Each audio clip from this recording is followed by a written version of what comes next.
মুক্তিযুদ্ধের সময় কি মুক্তিযোদ্ধাদের হাতে হিউম্যান রাইটস ভায়োলেশন হয়নি? হয়েছে।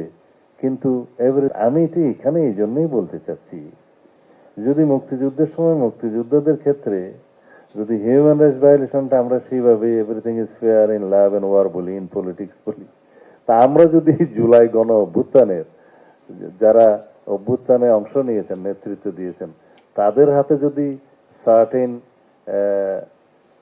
কিছু কিছু যারা আমাদের উপরে মানে স্টেট অর্গান, স্টেট অপারেটর যারা আমাদের উপরে হিউম্যান রাইটস ভায়োলেশন করেছে, ম্যাসাকার করেছে, মাস কিলিং করেছে, যাদের গুলিতে 1400-র বেশি আমাদের মানুষ শহীদ হয়েছে, আমাদের ছাত্র জনতা, তাদের বিরুদ্ধে আজকাল কিছু কিছু আওয়াজ হচ্ছে যে তাদের যে মামলা করার কি অধিকার নাই?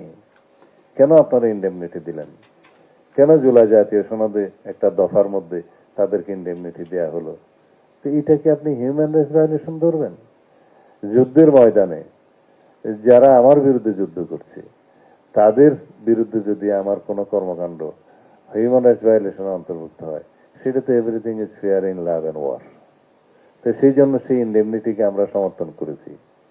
এখন যদি বলা হয় যে তাদেরকে মামলা করতে দিতে হবে, ইত্যাদি দিতে হবে, তাহলে মুক্তিযোদ্ধারা রাজাকারকে হত্যা করার দায়ী এখন মামলা করা যাবে? অনেকটা সেরকম। তো সুতরাং এক্সেপশন সব জায়গায় আছে, আমরা সবকিছুকে হিউম্যান রাইটস ভায়োলেশন বলতে পারবো না।